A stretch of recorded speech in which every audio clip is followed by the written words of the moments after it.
Alors, en Belgique, eh bien, pour une fois, ils ont pris une obligation qui n'est pas une obligation en France, sauf pour le voile contact.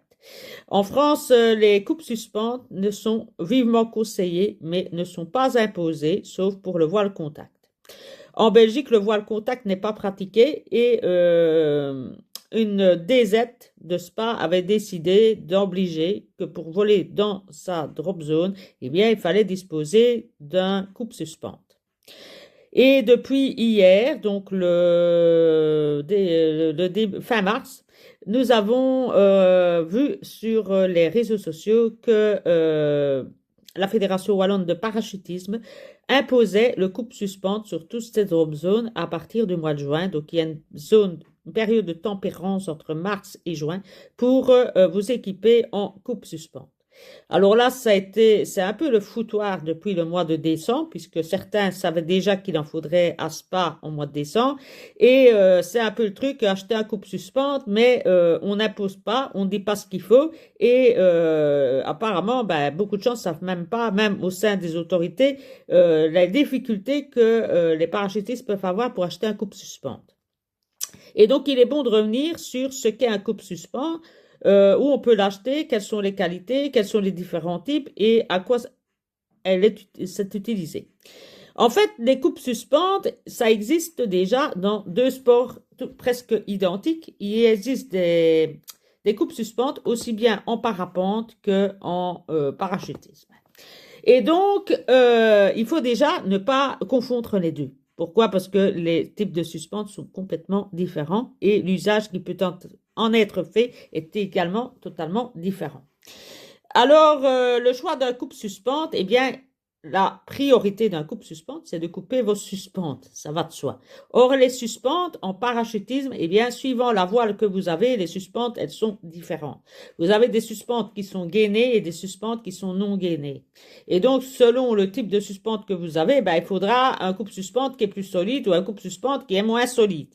Ça paraît évident. Pensez à recouper 2-3 fois la même suspente. Il faut que ça coupe au premier coup. Et donc, il vous faut un coupe suspente qui permet de couper votre suspente. Le conseil premier qu'on pourrait dire à quelqu'un qui veut acheter un coupe suspente, ben, c'est de se référer à son fabricant de parachute. En général, quand vous achetez un parachute, eh ben, le coupe suspente est mis avec. C'est souvent un cadeau qui est offert d'ailleurs. Et donc, demander déjà pour avoir un coupe suspente qui correspond à la qualité de vos suspentes, ça paraît évident. Et un coupe suspente A ne conviendra pas à un coupe suspente B, même si bon, il y a eu des marques qui essayent au maximum de trouver un coupe suspente qui coupe à peu près toutes les suspentes. Alors, la deuxième version, c'est que les coupes suspentes, eh bien, souvent, on les coud sur sa combinaison, soit sur son harnais, et on peut soit le mettre ici à la poitrine, soit le mettre au niveau des cuisses ou sur votre combinaison tout simplement. Alors certains essayent de le mettre à l'intérieur des petites pochettes qu'il y a sur les gaines des sangles de vos parachutes, mais tous les coupes suspentes ne vont pas rentrer parce que certains coupes suspentes sont très longs, 17, 20, 25, 30 cm, et certains ne font que 6-7 cm. Donc certains, vous saurez les mettre dedans, et d'autres, vous ne saurez pas. La majorité, ben, ils prennent des bons coupes suspentes et ils les cousent eux-mêmes sur leur sangle de parachute. Donc ça, c'est déjà la première chose à savoir, c'est que si vous achetez un coupe suspens, choisissez-le en fonction de la marque et du type de suspente que vous avez. Deux, il faudra aussi choisir en fonction de l'endroit où vous allez le mettre et pensez la taille que vous allez devoir prendre, parce que tous les coupes suspentes n'ont pas la même taille. Troisièmement, ben, c'est de choisir en fonction de votre discipline. Si vous êtes un solo parachutiste qui fait ça une fois de temps en temps, ben, un coupe suspente simple sera suffisant. Si vous faites du free fly, ça sera différent. Si vous faites du wingsuit, ça sera différent. Si vous faites du voile contact, ça sera différent. Et si vous faites du tandem, eh ben, les coupes suspentes seront encore différents. Donc, l'idéal serait de prendre un coupe suspens de bonne qualité, parce que si vous évoluez dans le monde du parachutisme, eh ben, achetez un coupe suspens qui ira pour toutes les disciplines. Donc, prenez un bon départ que vous pouvez réutiliser après. Vous aurez aussi des coupes suspentes où il y a des lames à l'intérieur du manche et que vous pouvez réutiliser. Certains coupes suspens, une fois qu'ils sont utilisés, vous devez les jeter. Donc, pensez à la durabilité aussi. Il faut également penser que les coupes suspendantes, il y en a en plastique, il y en a en bois, il y en a en métal et les lames sont également dans des matières différentes. Ça peut être de l'aluminium, de l'aramide, du métal, de l'acier, etc. Et selon la qualité du métal utilisé, ben, la coupe sera meilleure ou sera moins bonne. Vous avez aussi au niveau de la lame des lames qui sont doubles et des lames qui sont simples. Donc voilà, il y a de l'acier inoxydable, il y a de l'acier qui n'est pas inoxydable. Et enfin, je terminerai pour déterminer le choix, la manière et quel type de coupe suspente vous devez utiliser. C'est aussi fonction de à quoi vous voulez l'utiliser. Si c'est uniquement pour couper des coupes suspentes, bah, une coupe suspente, une suspente, c'est un fil. Bon, choisissez en fonction de la qualité de votre suspente et de la marque de votre parachute et ça fonctionnera. Or, en général, un coupe suspente, on l'utilise dans trois cas particuliers. Un, ça peut être le fait que vos suspentes s'en mêlent ou s'en mêlent avec la réserve et donc il faut couper les suspentes. Ça peut être le cas de quelqu'un qui reste bloqué à la sortie de l'avion par sa sangle de son parachute. Et dans ce cas-là, eh bien, il faut quand même un coupe-suspente qui est beaucoup plus solide, où il faut un canif. Donc, ayez un coupe-suspente qui soit solide si un de vos comparses reste bloqué ou vous restez bloqué à la porte de l'avion pendu par une sangle de votre parachute ou par votre combinaison, par exemple, eh bien là, il faut un coupe-suspente qui s'est coupé du tissu et du tissu qui est assez solide. Regardez vos brassières de vos voiles, c'est quand même très épais et un coupe-suspente qui ne fait que de couper du fil, ça va pas aller du tout. Troisièmement, si vous tombez dans un arbre, oui, vous pouvez couper vos suspens, mais vous êtes pris dans des branches, il va falloir couper les branches et les brindilles. Donc, il faut un coupe-suspente qui est capable de couper ça. Et quatrièmement, si vous tombez à l'eau, ben, il faut aussi un coupe-suspente qui est capable de couper dans l'eau et qui ne va pas s'oxyder au premier coup et que la lame ne coupera plus du tout. Ce sont tous des éléments en général que les gens ne pensent pas, mais qui est très utile. Et donc, il y a des coupes suspentes qui sont vraiment adaptées à faire un petit peu tout. C'est-à-dire pas seulement couper des coupes suspentes, mais aussi couper des sangles épaisses, couper même des câbles. On peut être pris dans un câble, dans une clôture, et un coupe suspente, et bien, quand on en a un bout, il est capable de les couper.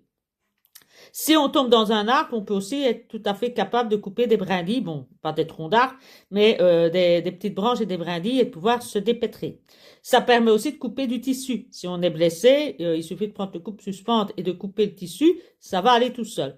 Et donc, il existe des coupes suspentes qui permettent de faire tout ça et d'assurer, en plus d'un coupe-suspente, d'assurer votre sécurité dans des circonstances bien particulières. Et c'est parfois bien utile, surtout dans les régions belges où on a quand même aussi des bois. Et donc, c'est pas inutile non plus d'avoir des coupes suspentes qui permettent de couper les brindilles et les branches.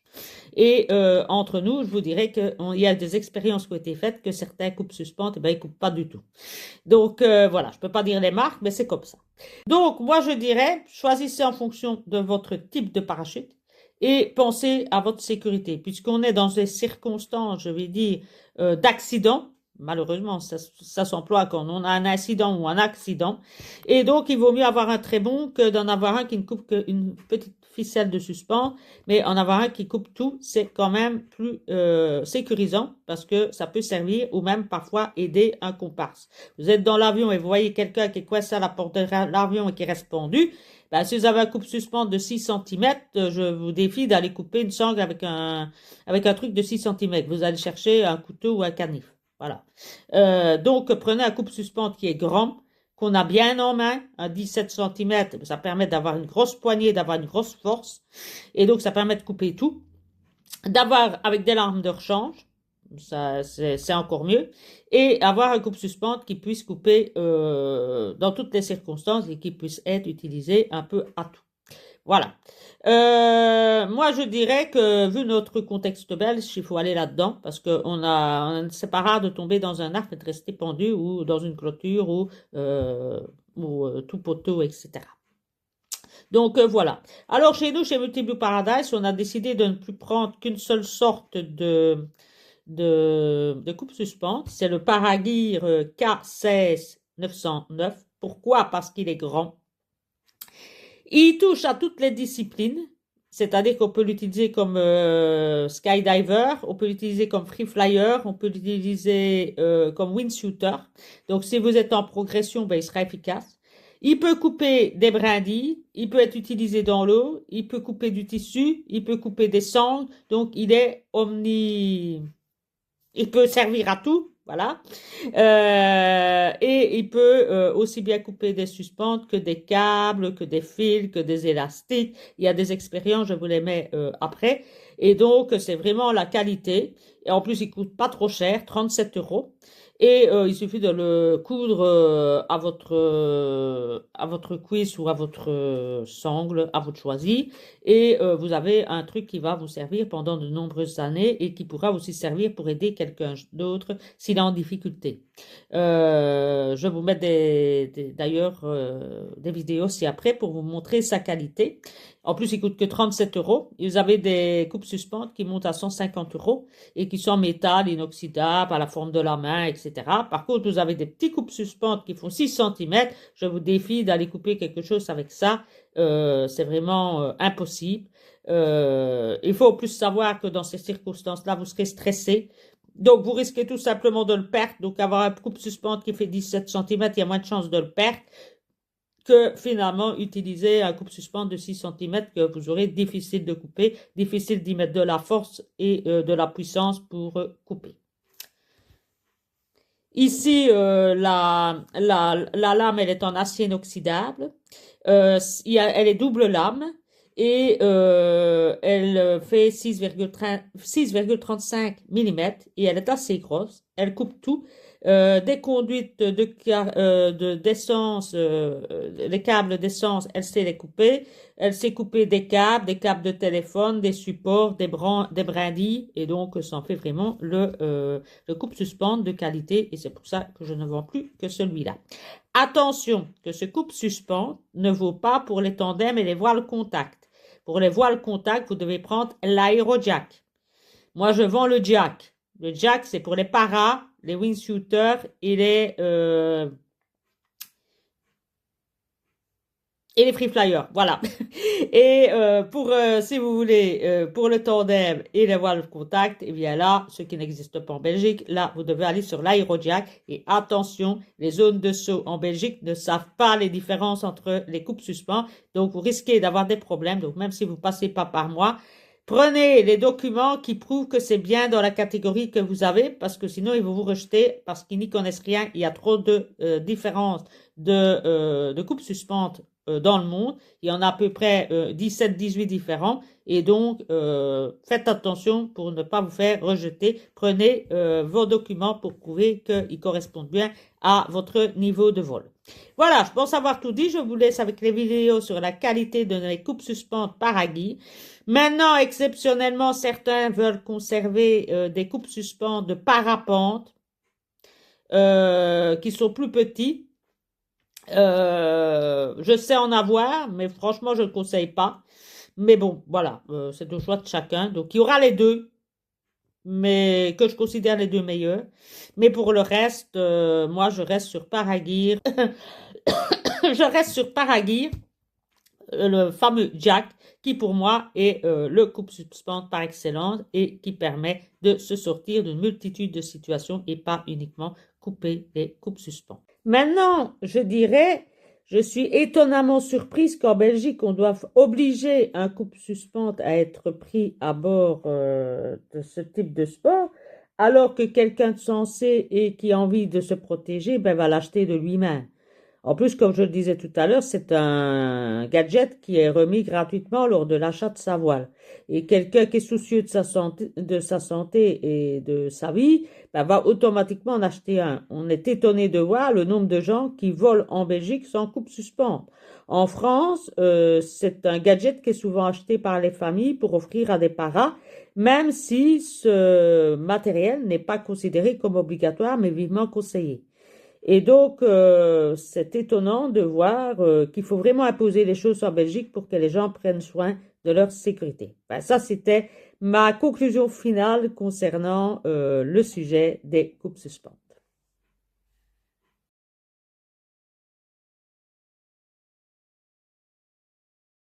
And it looked really cool because it has an extra blade in the handle built in. It has a double stainless steel blade. It has a 1/4 inch spacing, which allows you to cut fairly large sized things.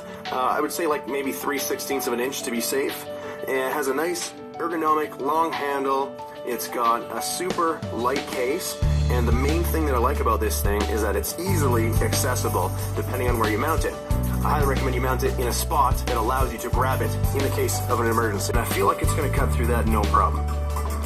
Okay, so just putting a little tiny bit of tension on there, and I'll just slightly slide this back. Oh, that was awesome. Okay, good. Let's move on to the next one, which is a bungee cord.